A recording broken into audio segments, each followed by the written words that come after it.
तो इसमें सबसे पहले क्या है, जो हमारा टाइटल है, the title of the article should have the primary keyword and be in heading 1 style. तो टाइटल तो जो भी हमें गिवन है वो बैलेंस शीट, प्राइमरी कीवर्ड तो उसमें है ही है, क्योंकि ये देखिए बैलेंस शीट है, तो हमारा जो इसमें प्राइमरी कीवर्ड है प्रिपरेशन ऑफ बैलेंस शीट, यानी कि बैलेंस शीट जो हमारा वर्ड था वो हमारा आ गया है। तो यानी कि अब इसमें हमने क्या किया, यहाँ पे किया, और इसको हमने क्या करना है, हेडिंग 1 में कर देना है। हेडिंग वन है ना, हेडिंग 1 स्टाइल। और इसके बाद हमने क्या कर देना है, यहाँ पे हम एरियल भी ले सकते हैं या कैलिबर, कोई भी एक फॉर्मेट में ही यूज करना है। जो फॉन्ट स्टाइल रहेगा, ये जो फॉन्ट रहेगा ये सेम रहना चाहिए पूरे आर्टिकल के टाइम। अगर आप एरियल यूज कर रहे हैं तो एरियल ही होना चाहिए, अगर आप कैलिब्री यूज कर रहे हैं तो कैलिब्री ही होना चाहिए। और ये क्या होना चाहिए, टॉपिक जो हमारा है ये सेंट्रल अलाइंड होना चाहिए। यहां से हमने कॉपी किया एंड सेंटर अलाइन कर दिया हमने। और जो इसका फॉन्ट साइज है ये थोड़ा सा बड़ा होना चाहिए, इसको हमने कर दिया 14। ऑलवेज ध्यान रखना, हेडिंग 1 होना चाहिए फॉन्ट स्टाइल, फॉन्ट होना चाहिए एरियल, फॉन्ट साइज होना चाहिए 14, एंड ये क्या होना चाहिए, बोल्ड होना चाहिए। अंडरलाइन करना चाहो कर सकते हो, वरना कोई जरूरी भी नहीं है। सेंटर अलाइंड होना चाहिए, ठीक है।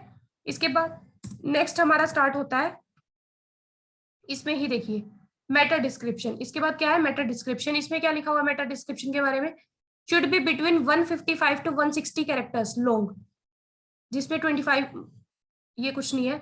The meta description should be a summary of the content in the article and get them interested to read. Please use the primary keyword और the secondary keywords in the meta description. Means इसमें भी हमने क्या करना है, primary keyword को और secondary keyword को यूज करना है। मतलब ऑल ओवर द मीन्स पूरे आर्टिकल में आपने क्या करना है, जो भी प्राइमरी कीवर्ड है एंड सेकेंडरी कीवर्ड है उसको यूज बार बार करना है। ऐसा नहीं होना चाहिए कि आपका टॉपिक तो है बैलेंस शीट या फिर कुछ भी समथिंग, मीन्स किसी भी टॉपिक के बारे में है। अगर फिजिक्स का है तो सॉलिड स्टेट है, या फिर कुछ भी है समथिंग, अगर केमिस्ट्री का है तो ऐसा नहीं होना चाहिए कि आप उसको उस टॉपिक को छोड़कर और उसके आसपास घूम रहे हो। ऐसा नहीं होना चाहिए। जो आपका टॉपिक है उसके जो प्राइमरी और सेकेंडरी कीवर्ड दिए गए हैं उनको आपने बार बार यूज करना है।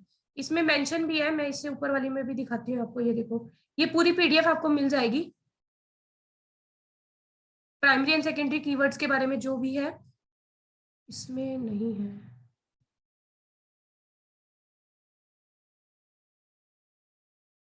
इटैलिक्स। जो साइंटिफिक टर्म्स होती है वो ठीक से डिफाइंड होनी चाहिए करेक्टली, और वो इटैलिक्स में होनी चाहिए। और बस यही है मेन जो मैंने आपको बताया वो है। इसमें 155 to 160 वर्ड्स होने चाहिए, ठीक है। इसको हम आगे क्या करेंगे, जो मेटा डिस्क्रिप्शन है इसको हम सिंपल लिखेंगे। ये हमारा क्या रह जाएगा बाद में, नॉर्मल टेक्स्ट में ही रहने देते हैं हम इसको। और ये एरियल रहेगा, और 11 हम इसका क्या कर देंगे बाद में, फॉन्ट स्टाइल कर देंगे। यहाँ पे 11 हो जाएगा, बोल्ड कर देते हैं हम क्योंकि हेडिंग बना रहे हैं हम। क्या हो जाएगा, मेटा डिस्क्रिप्शन, ठीक है। फॉर्मेट तो फिर भी आप सब सीख लेंगे, लेकिन अब जो प्रॉब्लम आती है, आप सब क्या करते हैं, एक ही जो टॉपिक होता है उसको आप एक ही वेबसाइट से कॉपी पेस्ट करते रहते हो। वैसा नहीं होना चाहिए। जितनी भी एजुकेशनल वेबसाइट्स हैं, आकाश, बायजूस और वेदांतु, या फिर जो भी कोई भी जो जितनी भी हमारी एजुकेशनल वेबसाइट्स हैं, वहां से कॉपी पेस्ट या रिफ्रेजिंग नहीं करनी है। हमने क्या करना है, जितनी भी जो भी और जो वेबसाइट्स होती हैं वहां से हमने करना है। जैसे ये मैंने बनाया था, एक आर्टिकल बनवाया था, सैंपल दिया था हमने, स्टैटिक रैंडम एक्सेस मेमोरी। तो अगर हम इसी का देखते हैं, रैंडम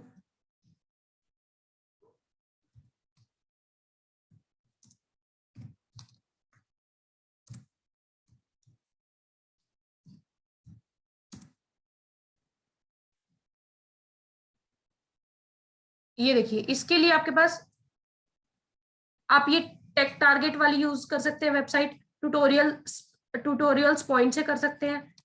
ऐसा नहीं होना चाहिए कि मतलब आप सिर्फ जो हमारी एजुकेशनल वेबसाइट्स है उसी से कर रहे हैं। और बहुत ब्लॉग्स होते हैं, आर्टिकल्स होते हैं, या फिर वेबसाइट्स होती हैं, या फिर रिसर्च होती है जहाँ पे ये हमारे पॉइंट्स मिल जाते हैं। तो हमें उसी तरीके से अलग अलग जगह से हमने क्या करना है, कॉपी पेस्ट करना है। कॉपी पेस्ट भी नहीं करना है, आर्टिकल रीफ्रेजिंग करनी है। रीफ्रेजिंग आपको करनी आती ही है। जैसे हमने क्या किया, यहां से हमने कुछ टॉपिक लिया,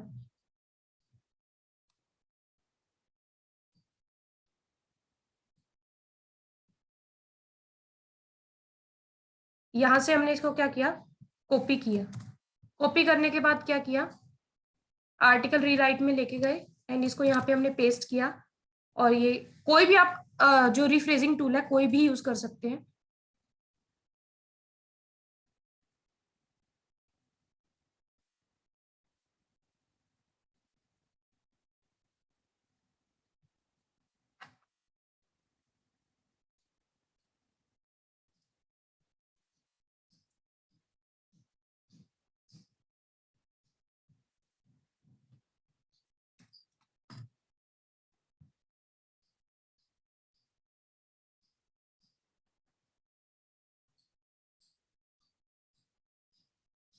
तो यहाँ पे अभी शायद नेट स्लो हो रहा है या इसलिए नहीं हो गया है। कैप्चर सो रीराइट, जो भी आप करेंगे यहाँ पे हमारे पास क्या आ जाएगा,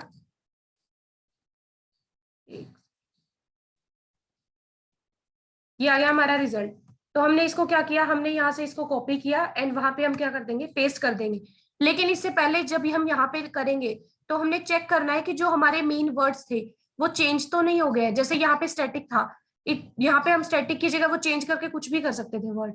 तो हमने यहाँ पे भी फोकस करना है कि जो मेन वर्ड्स हैं, हमारी जो लैंग्वेज है वो चेंज नहीं होनी चाहिए और इजी वर्ड्स होने चाहिए। जैसे ये यहाँ पे ये वर्ड दिया हुआ है, ये हमें इजीली अंडरस्टैंड नहीं होगा हर किसी को, तो हम ये यहाँ से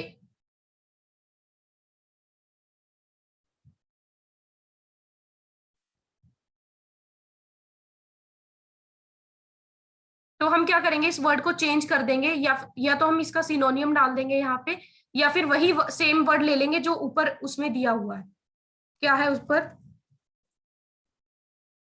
it should not be revived. तो इसको हम वहां पे रिवाइव्ड की जगह हम कुछ और भी वर्ड यूज कर सकते हैं। हम उसका सिनोनियम चेक करके जो इजी मीनिंग होगा वो हम यहाँ पे पेस्ट कर देंगे और यहाँ पे हम इसमें क्या कर देंगे, पेस्ट कर देंगे।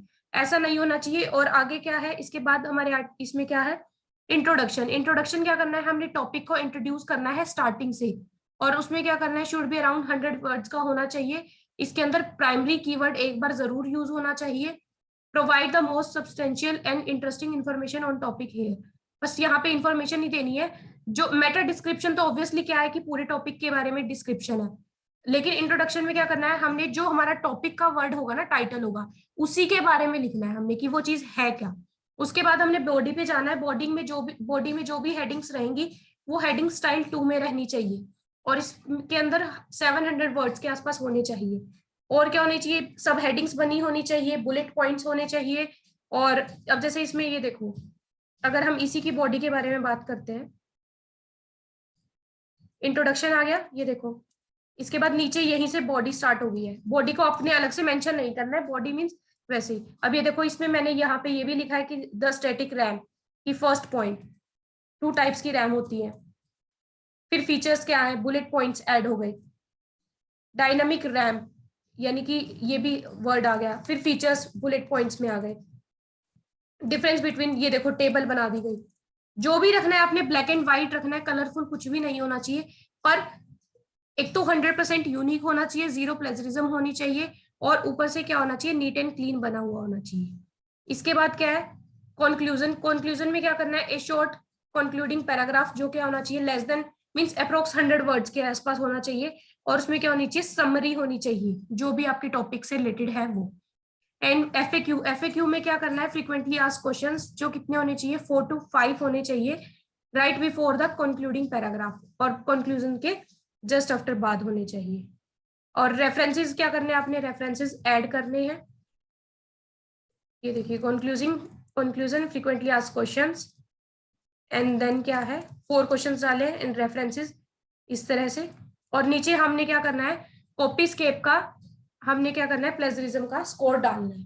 प्लेजरिज्म जो कॉपी स्केप है उसमें क्या है, 10 रुपीज का पर वो होता है, या तो वो आप सबको पे कर दिया जाएगा और आपको क्या करना है, सिर्फ उस की कॉपी खुद से एक बार पे करके और फिर उसकी पेमेंट जैसे जैसे आपको जो भी आपकी पेमेंट रहेगी उसमें मिलती रहेगी या जो भी वो रहेगा वो हम आपको बता देंगे सब। एंड इसमें क्या है, ये देखो ये लिखा हुआ है, the primary keyword is to be used between 6 to 8 times in the article. Secondary keywords are used between 2 to 5 times each. The keywords are to be incorporated naturally and grammatically into the text. Place the keywords in the introduction, subheadings and in the body. Add keywords in bold. जो भी आपके primary keyword and secondary keyword होंगे उनको आप bold कर देंगे ताकि वो हाईलाइटेड रहे, दिखने में इजी रहे सबको। ठीक है, बस यही है। और इसमें क्या रहेगा कि जो भी आपकी मींस डिडक्शन रहेंगी वो है, अभी स्टार्टिंग में 2 to 3 डेज के लिए आपका कोई भी पेनल्टी नहीं लगेगी, लेकिन उसके बाद अगर कोई भी फॉर्मेट में या फिर प्लेजरिज्म में या किसी भी तरह अगर आप मिस्टेक करते हैं तो फिर आपकी वहां पे पेनल्टी 10 या 15% लगेगी पूरे आर्टिकल की। ठीक है, किसी को कोई डाउट हो फॉर्मेट से रिलेटेड या टॉपिक से रिलेटेड तो आप पूछ सकते हैं।